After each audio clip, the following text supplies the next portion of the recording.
Hey there, visionary business builders. In this episode, you're in for a real treat. I'm in conversation with Ralf Specht, the co-founder of Spark 44, which he co-founded in 2011. It was an industry first global marketing joint venture with Jaguar Land Rover, which grew under his leadership to over 1,200 employees across 18 offices with global revenues of $100 million. Prior to co-founding Spark 44, Ralf was consulting global brands for over 25 years in McCann Erickson's advertising and marketing consulting business. Ralf, you stepped down from Spark 44 in 2019. You're the creator of the Soul System, a framework which powers culture and success for scaling businesses. You were named one of the top 50 leaders in corporate culture by Thinkers 360, having published two books, Building Corporate Soul, which is a bestseller on Amazon, and more recently, Beyond the Startup, which provides an inside view behind the success of Spark 44 and shares the applications of your soul system philosophy, which I'm looking forward to unpacking today. Listeners, if you enjoy this episode, don't forget to subscribe to the Inner Circle Boardroom Visionary Business Builders. You can find us on YouTube and LinkedIn. Hit the bell notification to stay in the loop. Now let's get this show on the road. Ralf, welcome. I'd like to dive into your entrepreneurial journey. What inspired the creation of Spark 44 as a joint venture with Jaguar Land Rover? And what was the initial challenges you faced in establishing this agency model? Important to understand how this came about. And so you have to wind back a little bit because you probably remember the financial crisis back in 2000. A lot of things happened in that context. One of the things that happened was that many industry conglomerates rescaled their businesses. And the Ford Motor Company was one of those, and they sold a Premier Automotive Group, which included Jaguar Land Rover, Volvo, and others, to various investors. And so the Tata Group in India basically invested in Jaguar Land Rover. What they subsequently did, because they had a growth plan and a vision for the company, was that they brought in new management. The management did what a new management does, which is basically looking into what they find, what they see has value, and what they see needs a significant improvement. And one of they identified as marketing overall, and the agency services obviously was one element of that. And there was a consultant, a former Porsche head of marketing and sales, who basically brought Porsche back to where it was today. And he was the consultant for JLR in that space, and their user analysis. He basically said, well, actually, what you need doesn't exist on the market because although these are two big companies or two big brands in one big company in the UK, in terms of global footprint to advertising agencies, it would rather be at the lower end because of the overall size. Hans Riedel is his name, or in a guy that he had worked with before, Steve Wolford from the US, and both of them were famous for bringing the line The Ultimate Driving Machine to BMW back in the late 70s. And Steve was asked to basically think about how to best put an agency up for Jaguar and Land Rover. And Steve, being a very sound businessman and a very passionate advertising guy, basically said, well, we want to have this being a service company for you within Jaguar Land Rover, because from the experience that he had gained in his career, he knew perfectly well that one of the key things for any long-term advertising success and marketing success is access to the C-suite of the company. And if you do a joint venture, 50-50 joint venture, both sides have got skin in the game. There's a different commitment than being a service company to any kind of firm. So that's basically the origin and genesis of Spark 44, when Steve got to a place where this became more realistic than just a mind game. Steve called me up.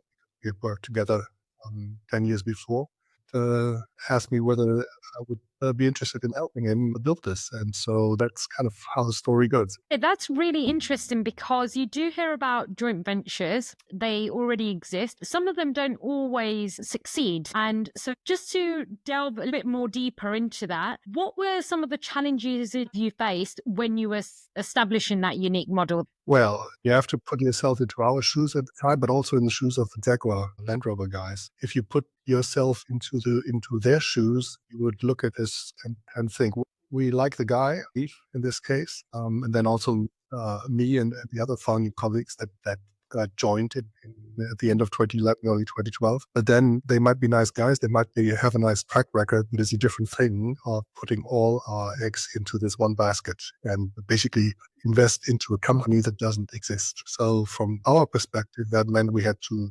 obviously give them enough confidence that this could actually work. But also when you think about it from our perspective, I still remember the real green light. This came in February 2012. When it came with a deadline because the green light came with the information that, okay, by the end of the month, we're going to stop the contracts we have with the existing advertising agencies globally. And so by the 1st of June, you better be ready to roll. And since our proposition had always been a global one, that meant from scratch, we had to get 4 offices up and running. From our perspective, at the time where we started, we said we need probably 20 people in each office. So think about hiring people for an agency that doesn't exist in an office that doesn't exist with a proposition that this is going to change everything. So this was a very interesting time. And in hindsight, obviously, we looked at this as one of the things where, thanks God, you didn't know what you were getting yourself into, because finding 20 people, getting them into the job,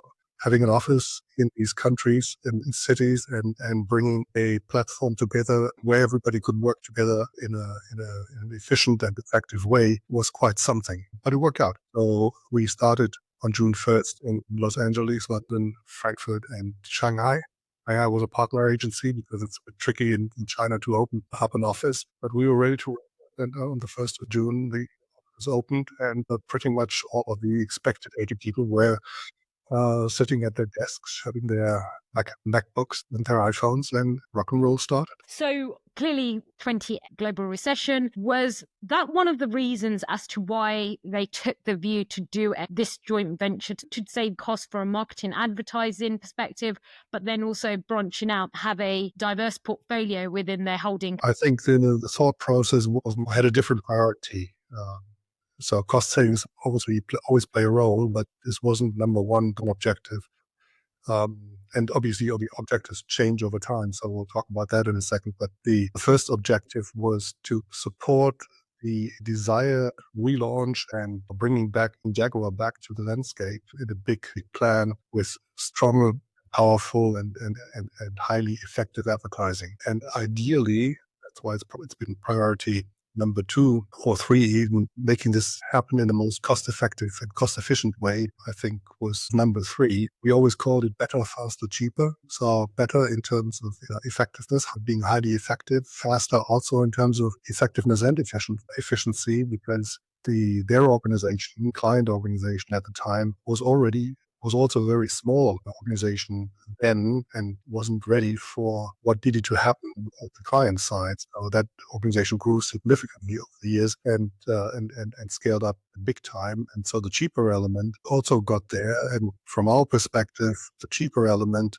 was the easiest to achieve, because when you look into building a tailor-made organization, you've got a different opportunity to look at overhead costs, to look at the complementing different offices and bring them together rather than duplicating stuff in many markets inside a global organization. So one of the initial elements that we looked at was how much duplication of work is there. And I think this analysis that we undertook before we opened the first office led to the way we organize ourselves and led to a different approach. Briefings were coming in from different markets because we basically looked at, okay, market A comes with a brief on Monday, and market B comes with a similar brief Wednesday, and there's another market on Friday. Why don't we take the next Monday and bring the 3 together, align on the commonality of the brief, and just do it once instead of 3 times? And that was a huge level of efficiency.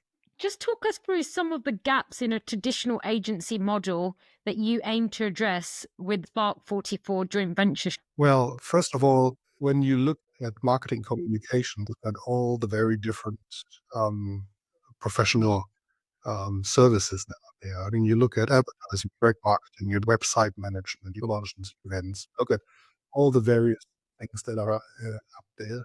And in a traditional setup, when you look at it from the perspective, you've got 2 choices.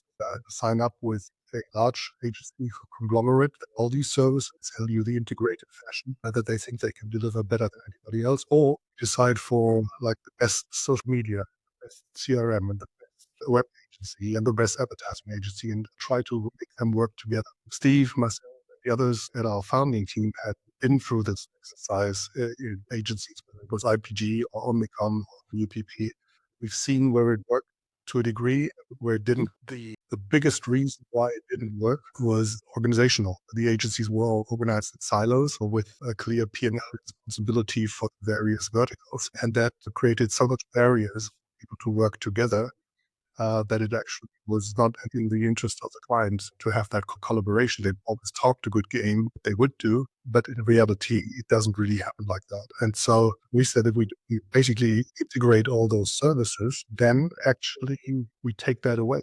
And if we move to a single P&L globally, we also take this idea away where, say, the LA office thinks they can do it better than the London office, convince the UK client that the American agency would do it better. And so you get into all kinds of discussions that take the focus away from what you're here for what you're here in the first place, which is create highly effective marketing communications in the best possible way.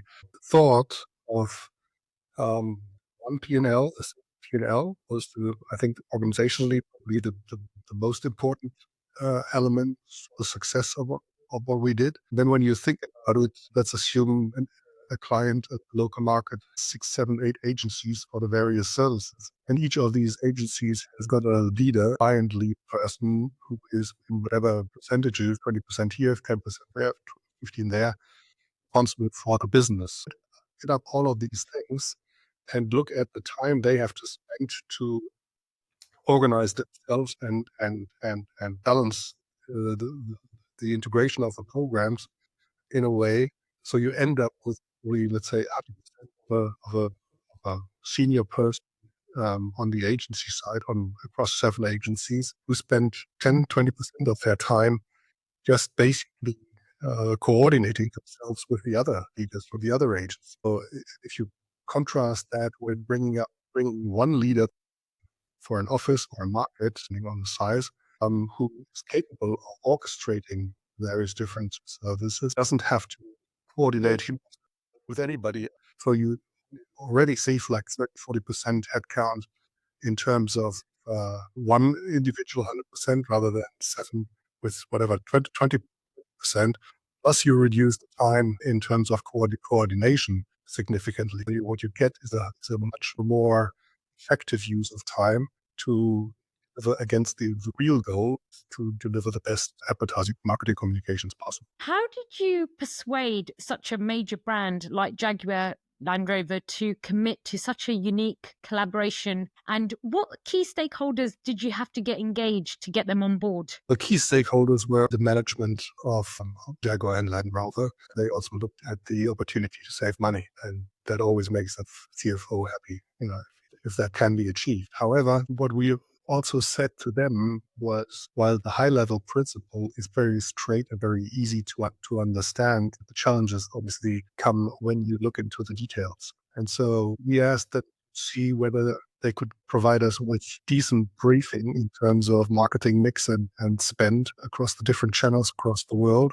And that was something that they actually had a real challenge with, because their systems were not prepared for that request. So obviously they had an idea about the marketing budgets, where in different markets and how many cars they sold and so on and so forth. But to dig deep into which agency did what compensation models were in place, and so on and so forth, that didn't exist. So we basically at one point sat in the room and said, "Oh, so we get the overall spend. We understand what you think you're paying the agencies. By the way, we think paying actually much, much more, but you just don't see it as fees. We'll look at that as we go along and we'll find out.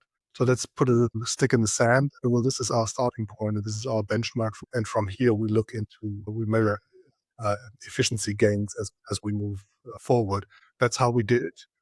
And I think it's fair to say within 18 months, I think the level of transparency in terms of marketing budgets and spend probably tripled compared to that status 6 months before we started. And all of a sudden they knew what they were spending their money for. and who was spending it and who was actually earning how much and what was fees and what was third party costs. So a very interesting discussion. And obviously what's important to say is when we started this, they got so excited about the opportunity. They said, well, you can have it all. And we said, no, no, we don't want to have it all because we need to set up a structure and a network in the first place. That doesn't happen because we say we want to do it. It's a hard work. So we said, let's start with the Jaguar brand, which is the smaller brand of the two first. And let's look at the Land Rover brand. You think and we think we're ready to do it because you mentioned that got it to 18 countries. Later on, we started with 4 offices who were basically managing also 18 countries or 20 countries, but not with an office in each country, but with remote liaison people in smaller markets. But doing that has been a challenge in itself, obviously. And that's how we said, well, let's do one thing at a time because we could easily kill ourselves here and make this a disaster. And that's the last thing you want, but that's the last thing we want.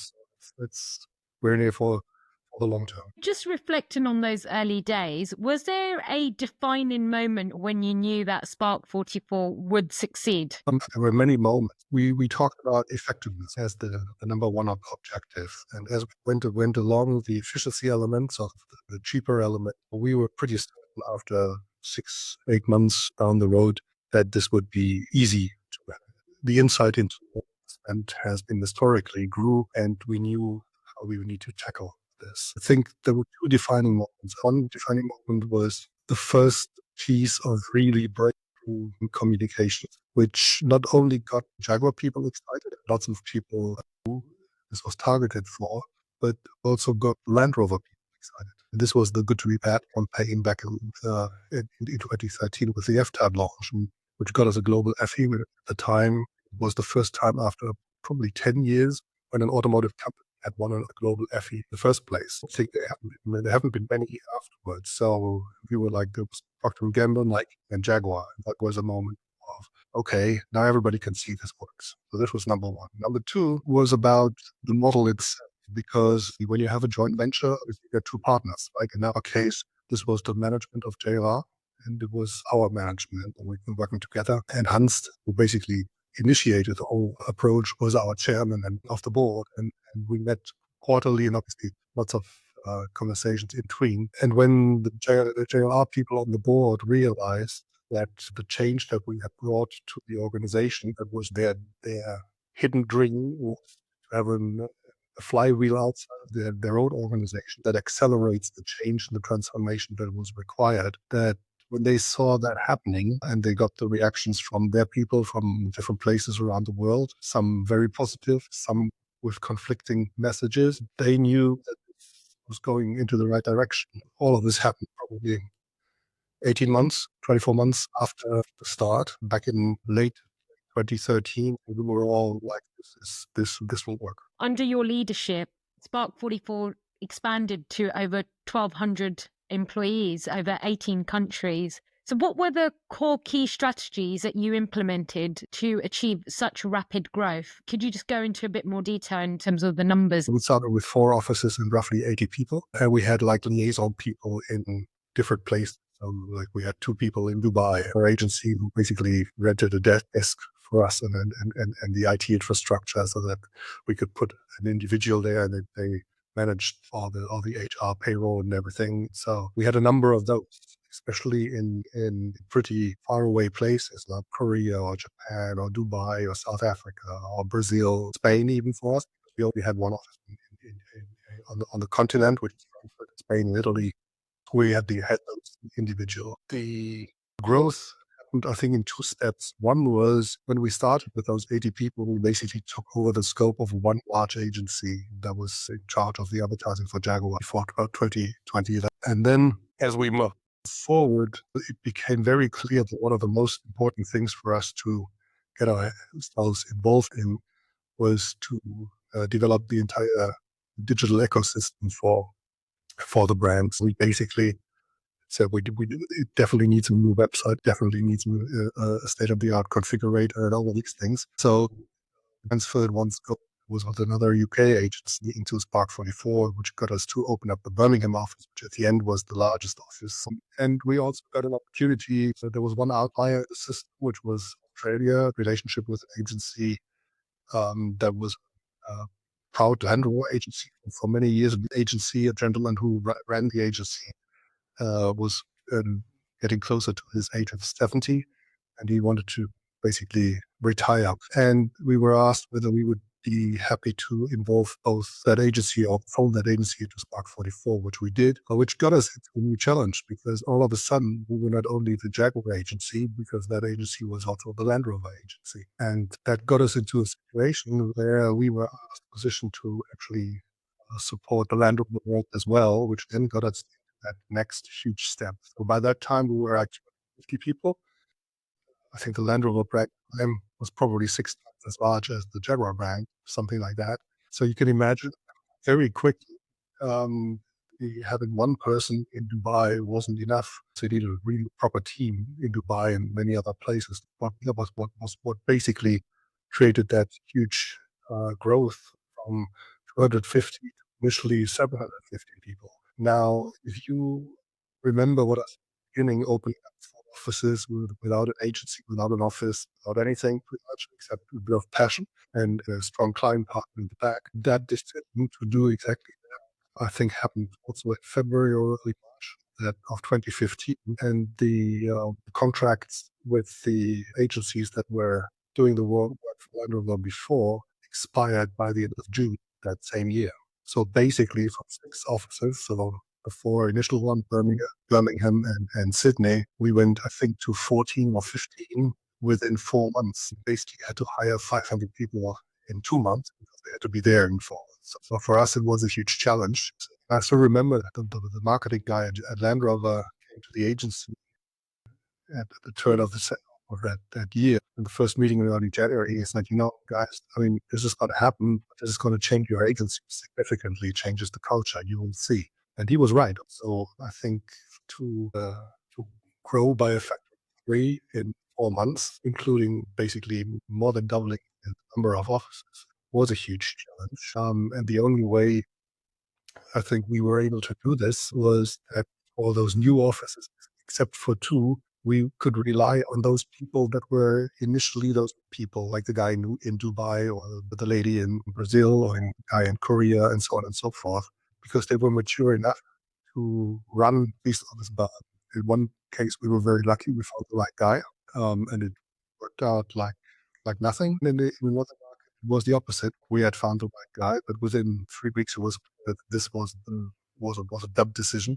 and we had to replace them very quickly. Basically, the fact that we got lucky with and had the trust in the people that we had worked with, had really not just experience, but actually had endorsed and co-created the culture that we were have for our agency, the trick. So if we would have had open up offices in places where we had never been with people that we had never worked with before, this would have probably been like twice or 3 times as hard, if possible at all. And because when you think of the work that you do when you go through transformations like that, and you bring in new management at certain levels, what you expect from them is to deliver against high objectives and high goals. So what you are looking for are people who know their game and who can bring that to life for your benefit and of your company. The real challenge is very often those guys don't understand the culture of your company. And if you run this on a global basis, 6 months, 12 months, 18 months go by,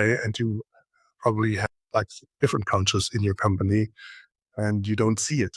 And when you notice it's too late or it's very late, it's very difficult to turn it back. The trust in people that you know and who know and fully understand what the culture of a company and the objectives, the DNA of the company is essential. Without that, this would have never been possible.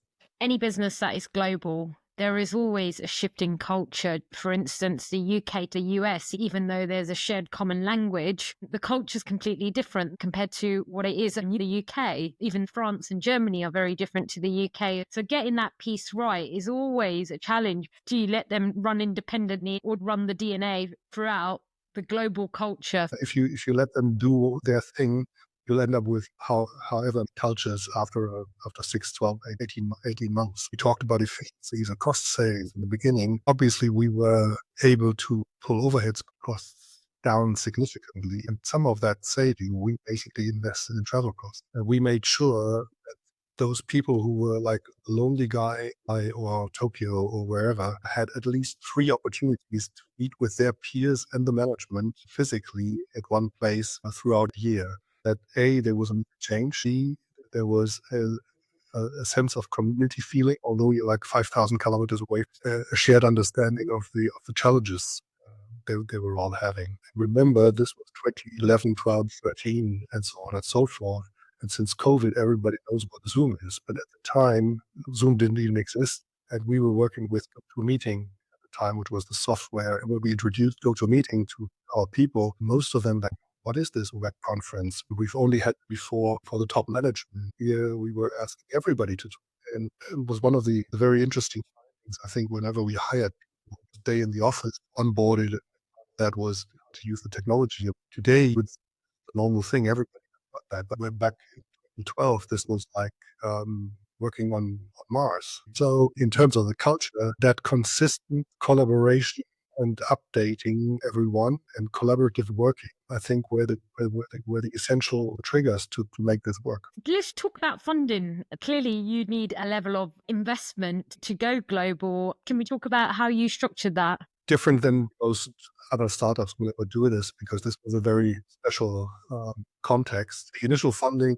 came from Jaguar Land Rover, and we basically said, of the year one that you are paying today, we would think we can do this a certain percentage cheaper than what you're currently paying. If you take half of that saving and put that into as a deposit credit to us, that would help us basically fund the initial lease rates and leases signed and all of those things, and get the first 2 months cash flow sorted to pay the salaries and everything. And we would be able to pay that back probably in year 2. A gentleman by the name of Alistair Cook, who unfortunately passed away after retiring. Alistair was capable of managing the finances in a way that we never had to borrow money except for those initial that we received, which was basically a credit paid back. So I think we wouldn't have been able to do this without him.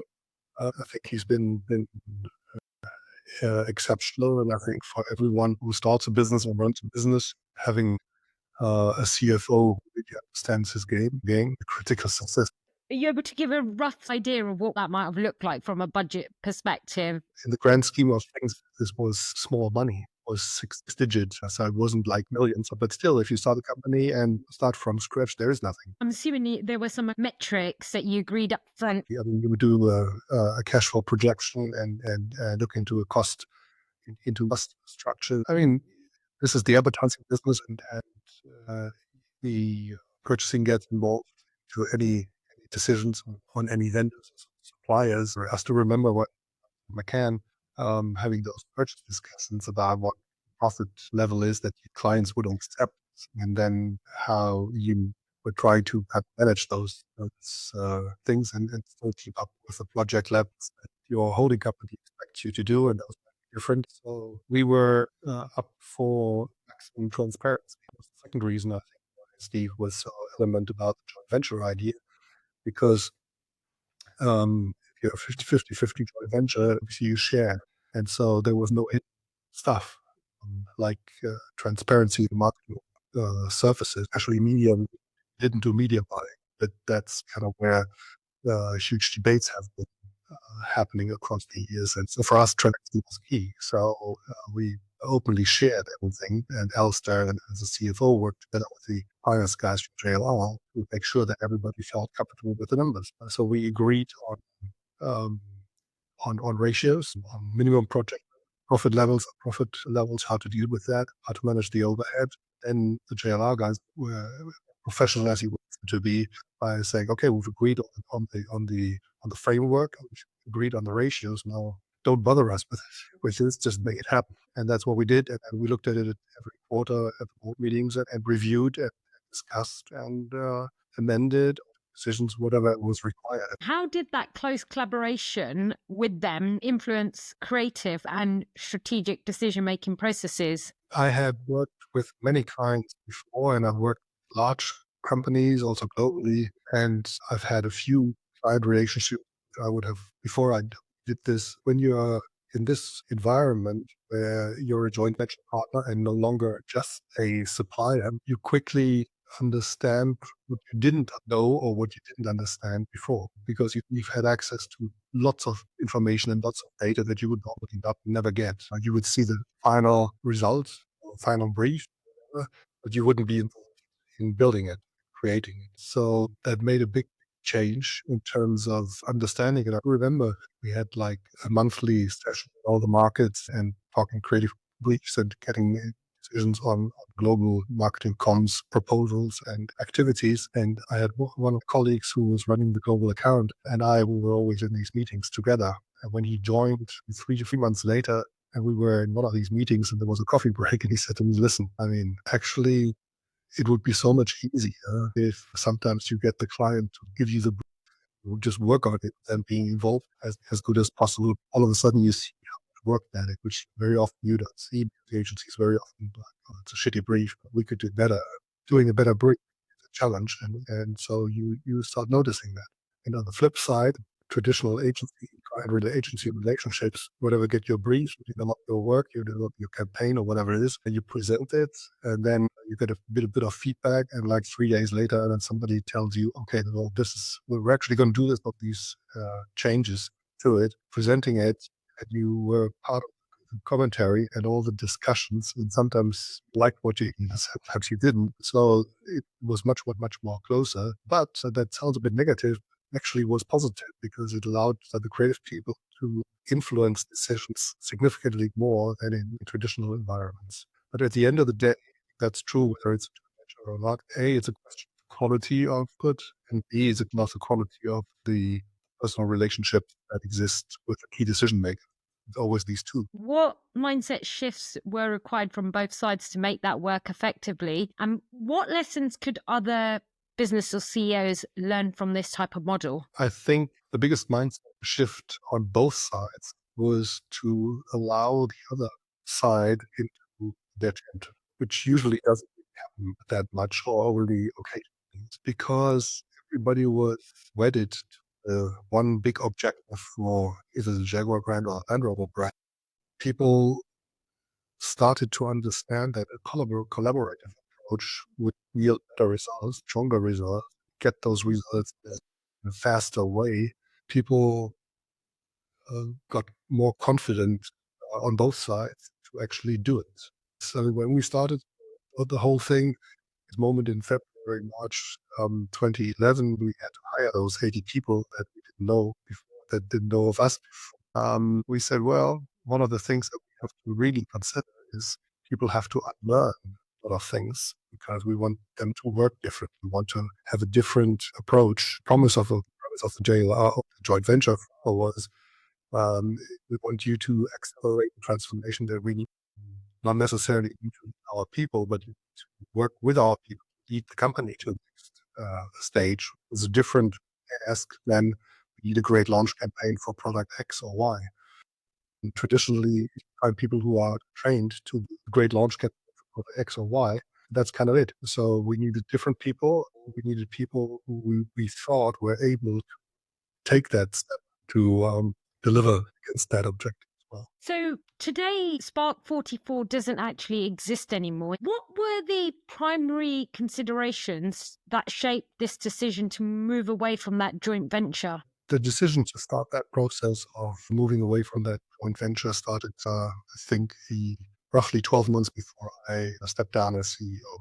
And might remember that JLR at the time had a track record of having many CMOs with relatively short tenures. I actually experienced 4 CMOs in 8 years, which was a challenge, because obviously if you're getting into a joint venture construct with your client, the ability of the CMO to actually do what CMOs often do when they come in, well, oh, let's pitch everything, let's open a new agency, is a bit of a challenge. It doesn't work exactly like that. It doesn't mean that you can't do changes. And we've done a lot of changes. The framework itself is there, and it doesn't go away just because one another agency. And so at that time, me and my colleagues from the Spark 44 management looked at the situation with our client partners at the time, and we got a strong sense that actually it'd be good to move the agency to the next level. And so we started that process of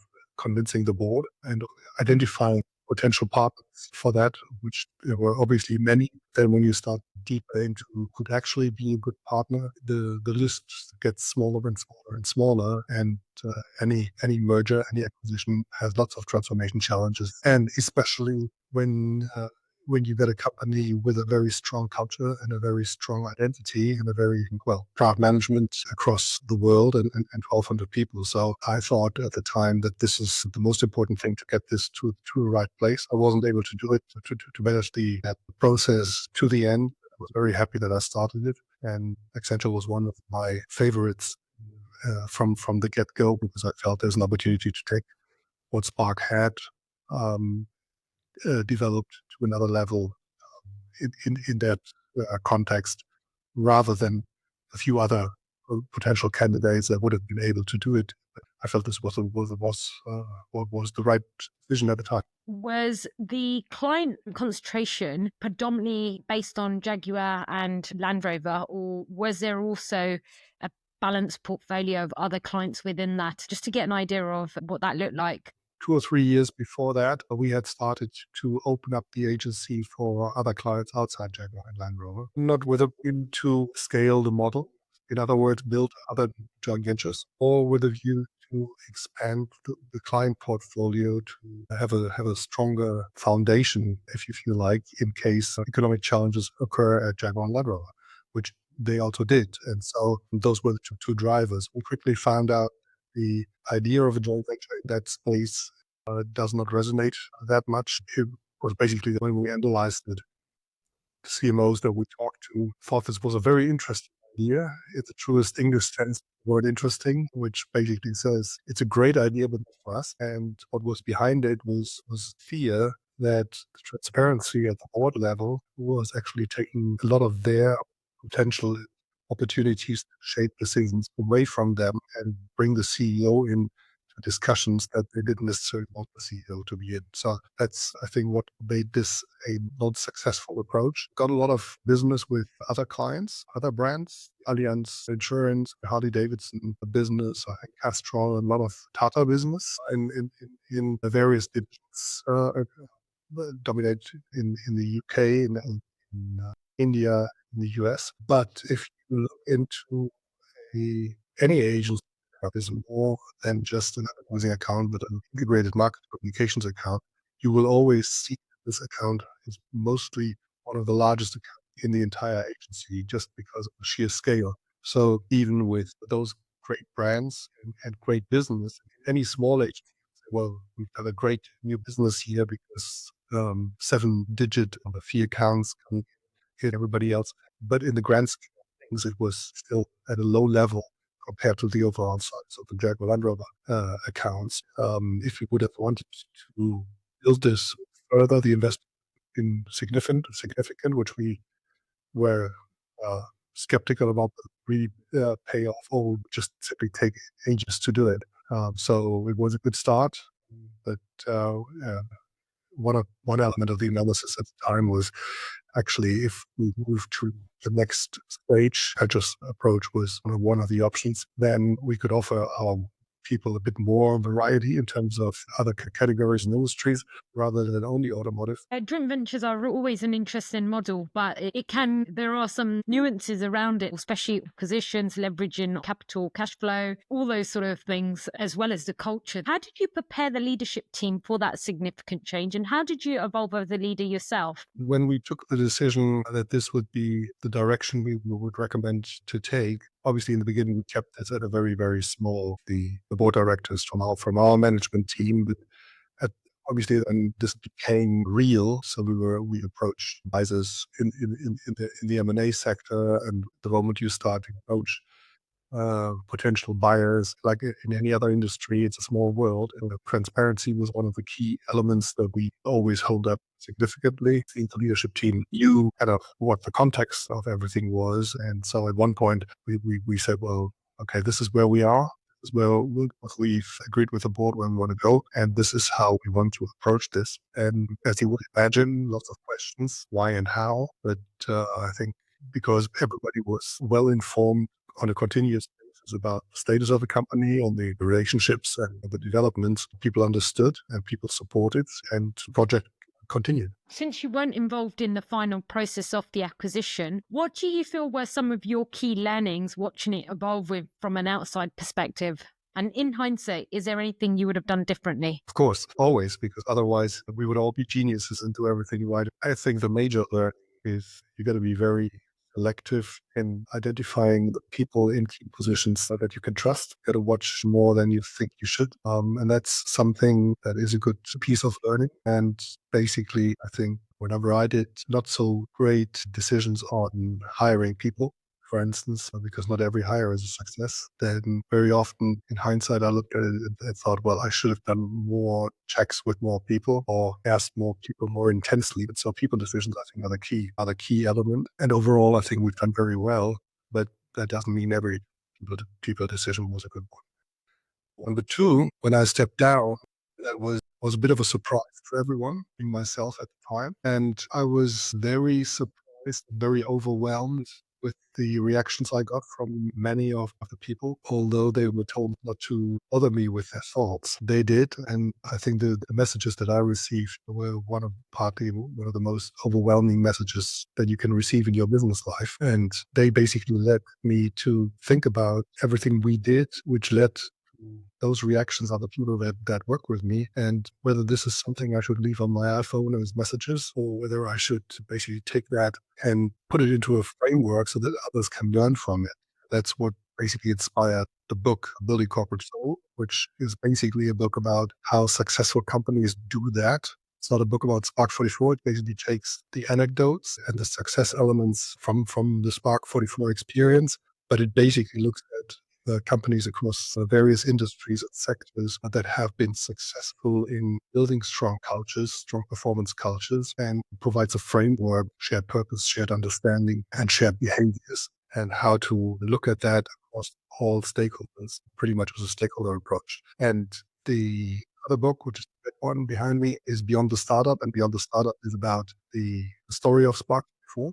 And basically looks at the details of how we did it. And well, both are complementary. One is the philosophy and one is pretty much the case study. And it's been a great honor, I think, for me to have been able to be part of that journey, because there's certain things you cannot plan, and that's one of them. When we started this, I didn't have a plan to write a book, not even write two books. So to a certain degree, it was a surprise at the end. And I'm very happy that I did it.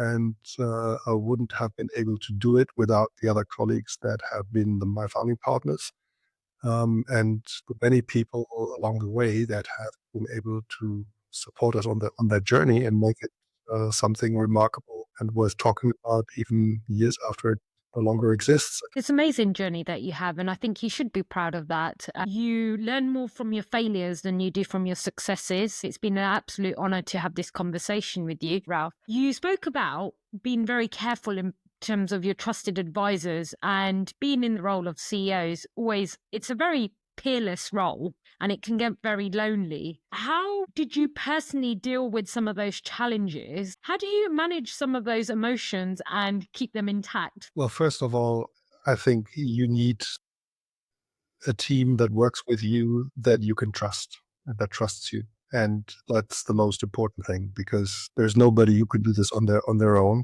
There was one exception when I didn't have that, but together with the rest of the team, we agreed to make that change. So that got it back to where it was supposed to be. But you got to recognize it, and you got to have the strength to work that through. It's number one. Number two, you have to be in a position, I think, where you have work pillar not being the only pillar that your life depends on.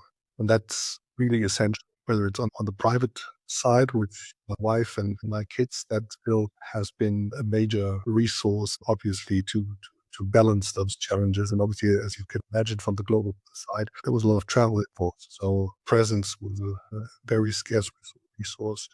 I'd say, I think everybody needs a physical element of balance. So I've been playing tennis a lot, and since with my schedule, I couldn't really deal with any friends to play tennis with because I would basically skip pretty much 95% of all agreed dates. So I had a tennis coach. And, were very happy to play with me at any time, whether it was before work or during the lunch break or whatever, just to make sure that I get a bit of physical exercise throughout the week, because otherwise you kill yourself, and that's the one thing nobody should do. So it's basically, again, finding the right balance with a great team, with a private structure that supports you, and also gets you off mind, focus on other things, and physical exercise, whatever that is, whatever you like. I love that. That's some great advice there. Last and not least, how do you foresee the evolution of joint venture models in the marketing industry, and what should businesses consider when exploring such partnerships? I think we've briefly talked about the challenges that we've experienced. And although this makes a great book, makes a great story, it is a great part of my life. I think doing something again, or doing that something in this space, has to be well thought through, actually. I think what it I think really depends on is the integrity of all individuals and the long-term approach, rather than finding a short-term solution.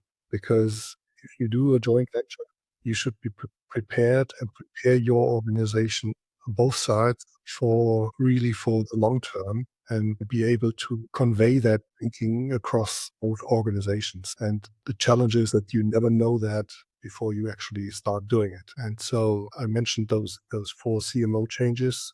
Obviously had a significant impact on us, each of them in different ways. There's nothing wrong with change, but obviously if you're in such an environment, it has a huge impact on many aspects of your company. So that probably also explains why there aren't that many joint ventures. There were a few others that started, but they were at a much smaller scale. So this was a very unique one. So I'm curious to see the next one, but I might not see it.